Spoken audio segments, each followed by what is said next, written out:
بسم الله الرحمن الرحیم. سلام علیکم و رحمت الله. الهی انطقنی بالهدی و الهمنی التقوا. به محضر نورانی شما حافظین محترم قرآن کریم از ماداگاسکار بهشت عرض سلام و ادب و احترام دارم. خداوند متعال و شاکریم که یه بار دیگه توفیق تشرف به محضر قرآن کریم حاصل شد.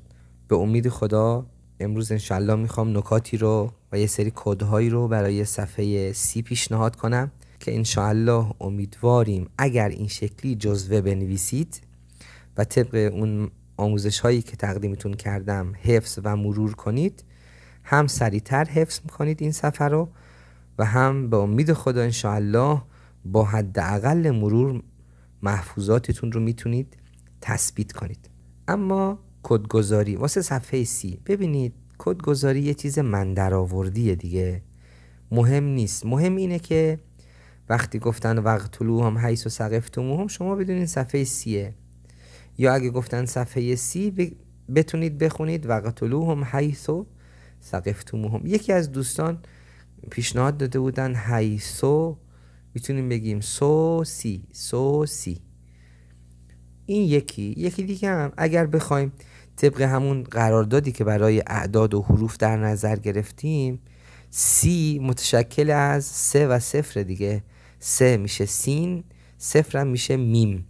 کلمه سم رو میتونیم انتخاب بکنیم که به نظرم تناسبی هم داره با آیات. وقتی میفرماد وقتلوهم حیث ثقفتموهم میتونیم بگیم هر جا پیداش کردید سم بدین بکشیدشون.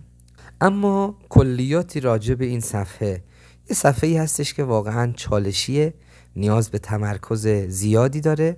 علتش هم یکیش به خاطر کلماتی مثل وقتلوهم، لا تقاتلوهم، فقتلوهم، قاتلوهم، لا تلقوا، اینا همه شبیه همه. اینا باعث میشه که تمرکزمون به هم بخوره. یه دفعه میبینی از یه آیه میپری به یه آیه دیگه.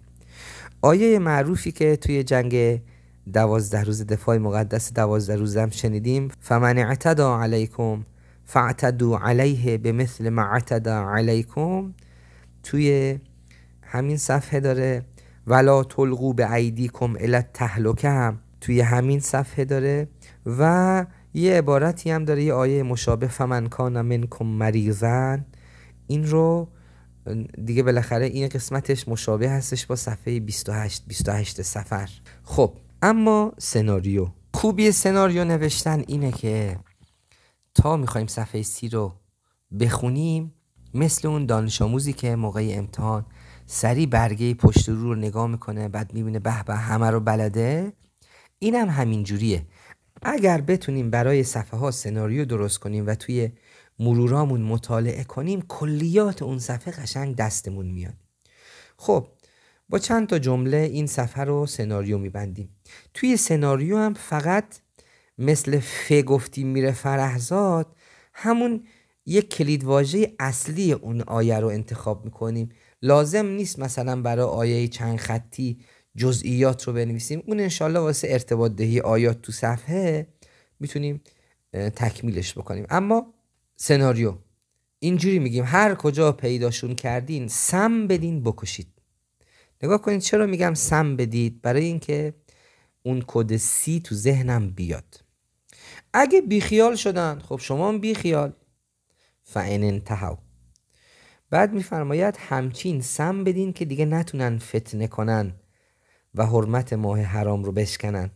نتونن فتنه کنن و قاتلوهم حتی لا تکون فتنه، حرمت ماه حرام رو نشکنن. الشهر الحرام به شهر الحرام. حالا دقت کنین، الشهر الحرام نیست، مضاف و مضاف الیه نیست که بشه الشهر الحرام، صفت و موصوفه، میشه الشهر الحرام به شهر الحرام. خب همچین سم بدین که نتونن فتنه کنن و حرمت ماه حرام رو نشکنن و انفاق کنن، برن حج رو تموم کنن. انفاق کنن و انفقوا فی سبیل الله، حج رو تمام کنن و اتم الحج والعمرة لله. اما ارتباط دهی آیات داخل صفحه. خب آیه اول رو که خب کدگذاری کردیم وقتلوهم حیث ثقفتموهم و اخرجوهم من حیث اخرجوکم و الفتنة اشد من القتل. از استرس حرف ق توی قتل میفرماید ولا تقاتلوهم عند المسجد الحرام. یه وقتی خواستین سم بدین بکشین حواستون باشه در مسجد الحرام این کار رو نکنین.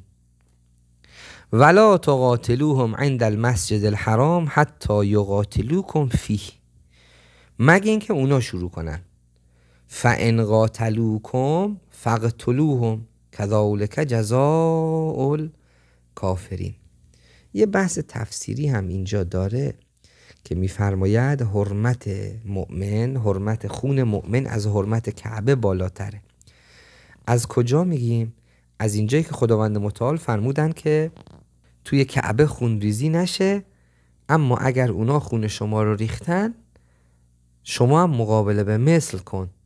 نگو کعبه حرمت داره و من نمیخوام خون ریزی بشه. اگر اونها توی مسجد الحرام خونتون رو ریختن شما هم خونشون رو بریزید، به عبارتی چون حرمت مؤمن از حرمت کعبه بالاتره.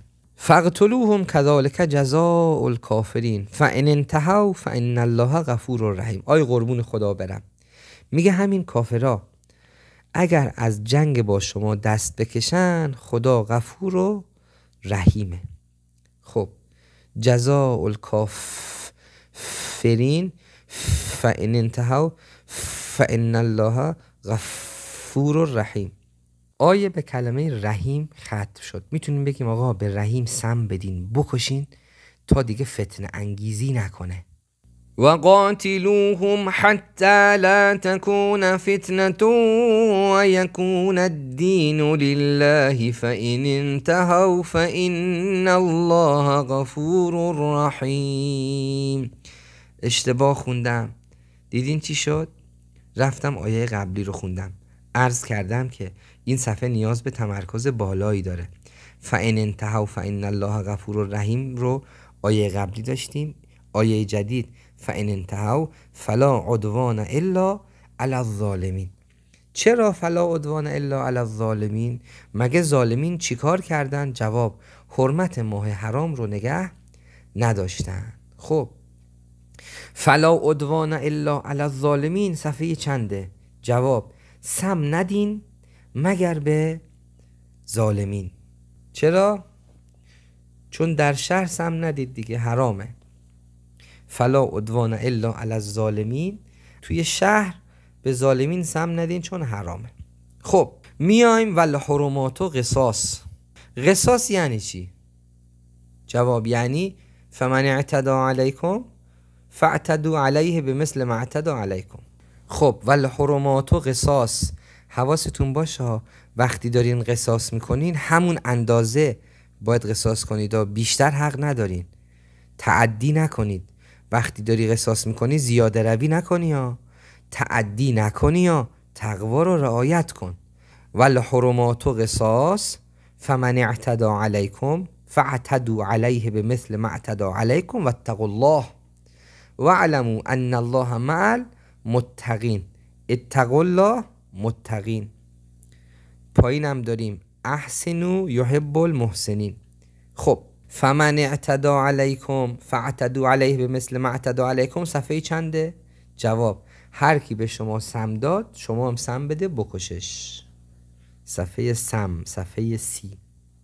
خب آیه قبلی ان الله مع المتقین به متقین ختم شد. متقین آدمای متقین سم نمیدن، انفاق میکنن. و انفقوا فی سبیل الله ولا تلقوا بایدیکم الی التهلکه.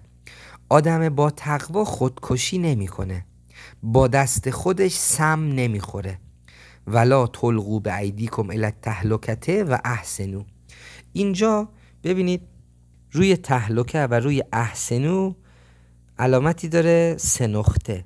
این پیامش اینه، یعنی قانونش اینجوریه: اگر روی الی التهلکه وقف کردی دیگه نمیتونی بگی و احسنوا اینجام وقف کنی، یا روی تهلکه یا روی احسنوا. دیگه کجا داریم؟ همون صفحه 2 ذالک الکتاب لا ریب فیه هدی للمتقین اونجا هم این 3 نقطه رو داریم. پس چی شد؟ آدم با تقوا انفاق میکنه، خودکشی نمیکنه با دست خودش. خوبه که اینجوری حفظ کنید: ولا تلقوا بأیدیکم الی التهلکة و احسنوا محسن ان الله یحب المحسنین. خب حاج محسن میخواد بره مکه و اتم الحج والعمره. خب این آیه آخرم آیه چالشیه واقعا واسه این صفحه. میایم آیه طولانی چند خطی رو میشکنیم، جمله جمله حفظش میکنیم. فقط حواستون باشه حالا که دارین جمله جمله حفظ میکنید دیگه جمله جمله حق ندارین بخونین. اگر جایی علامت جواز وقف نداره حق توقف ندارید و باید قوانین وقف و ابتدا رو رعایت کنید. خب از لحاظ تفسیری هم بخوایم نگاه کنیم، این آیه یکی از احکام مربوط به حج رو میفرماید. میگه خب اگه مثلا طرف داره میره حج، آقا راهها بسته بود یا ممنوع الورود بود یا اینکه بالاخره به خاطر این مشکلات اینجوری نتونست بره حج، چه کار باید بکنه؟ فان احصرتم، این یک مسئله فقهی هستش، بهش میگن حصر از محاصره میاد دیگه. خب اگه راه ها رو بستن چی کار باید بکنیم؟ خب اینو جمله جمله حفظ میکنیم دیگه. خب آیه قبلی اینجوری بود: خودکشی نکنین و احسنوا ان الله یحب المحسنین. خب محسن بعد از اینکه از خودکشی نجات پیدا کرد میره حج و عمره انجام بده. خب خوبه که اول ترجمه این آیه رو ببینید، کمک میکنه بهتون. یه اصطلاح فقهی هستش به نام حصر، یعنی مثلا راه رو ببندن و نذارن برین حج، اون وقت تکلیف چیه؟ یه عبارت مشابه هم اینجا داره: فمن کان منکم مریضا. این دیگه با صفحه 28 قاطی نکنید دیگه. خب جمله جمله حفظ میکنیم: و اتم الحج والعمره لله. حالا راه ها رو بستن محاصرتون کردن. فان احصرتم فمستیسر من الهدی. خب رسیدیم به فمستیسر من الهدی. از هی توی هدی به ولا تحلقوا رؤوسکم حتی یبلغ الهدی محله میرسن. خب به محله رسیدیم دیگه. محله ما میگیم محله. بعد اینجوری جمله رو رفت میگم توی محله سم ریختن روی سرشون مریض شدن. پس حتی یبلغ الهدی محله، سم ریختن رو سرشون مریض شدن. فمن کان منکم مریضا او بهی اذن من رأسه. حالا یکی از احکام مربوط به حج اینه که سر رو بتراشین دیگه، ولا تحلقوا رؤوسکم. خب حالا سرش یه مشکلی داره که نمیتونه موهاشو اصلاح کنه، چیکار کنه؟ فمن کان منکم مریضا او بهی اذن من رأسه ففدیه من صیام او صدقه او نسک. استرس صیام، صدقه، نسک. خب نسک یعنی مناسک. مناسک رو کی باید انجام بدیم؟ فاذا امنتم، وقتی امن شد. بالا بود فان احصرتم دیگه، نه وقتی محاصره شدین. حالا به کلمه نسک که رسیدیم میگیم مناسک. مناسک باید توی امنیت انجام بشه. فاذا امنتم فمن تمتع بالعمره الی الحج فمستیسر من الهدی. ببینید چند تا کلمه هدی اینجا داشتیم دیگه. عرض کردم دیگه این صفحه نیاز به تمرکز بالایی داره. حالا این باید چیکار کنه؟ من صیام او صدقه او نسک. نسک هم باید در امنیت انجام بشه، مناسک باید در امنیت انجام بشه و هر چی که طرف راحت تره دیگه اون رو به عنوان هدی و قربانی، هر چی که راحت تره. حالا طرف قربانی نداره، یعنی پول نداره که قربانی کنه، یا مثلا قربانی گیرش نیامد، به جای اون قربانی میتونه این کار رو کنه.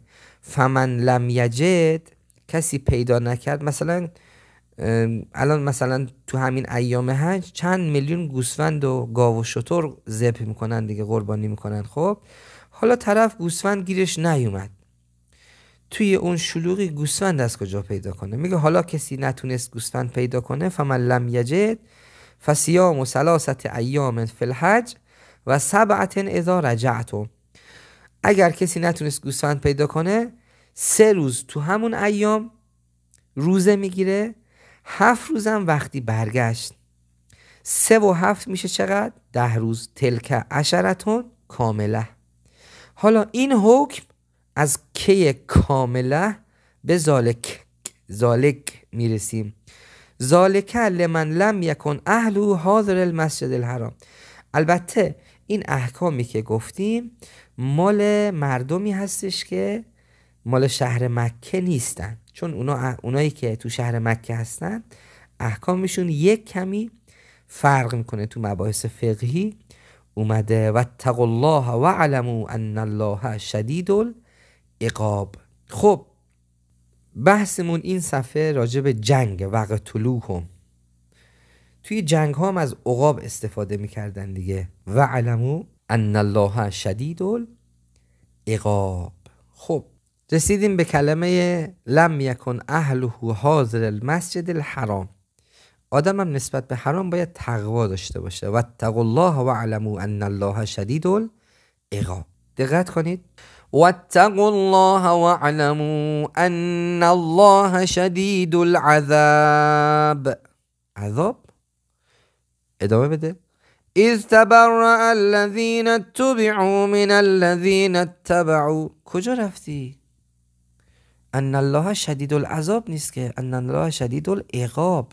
نگاه کنید، یه دفعه از صفحه 30 پریدم به صفحه 25. صفحه نزاع، درگیری و اختلاف بود. آیه اول صفحه ان فی خلق السماوات والارض و اختلاف اللیل و النهار. این لازمه که حواسمون رو جمع کنیم. خب اینم آیه مشابه بود دیگه. اما آیه اول و آخر صفحه اینم با یک جمله کدگذاری میتونیم حفظ کنیم. مثلا اینجوری میگیم هر جا دیدین سم بدین بکشیدشون، تموم که شد برین حج و عمره. وقتلوهم حیث ثقفتموهم، تموم که شد برین حج و عمره. و اتم الحج والعمرة لله. صفحه چنده؟ صفحه اون صفحه‌ای که سم داده بود، کشته بود، صفحه سم 30. انشالله که موفق باشید. تعجیل فرج امامه است. ارواحنا فدا. صلوات بر محمد و آل محمد. اللهم صل علی محمد و آل محمد و عجل فرجهم و اهلک اعداءهم اجمعین.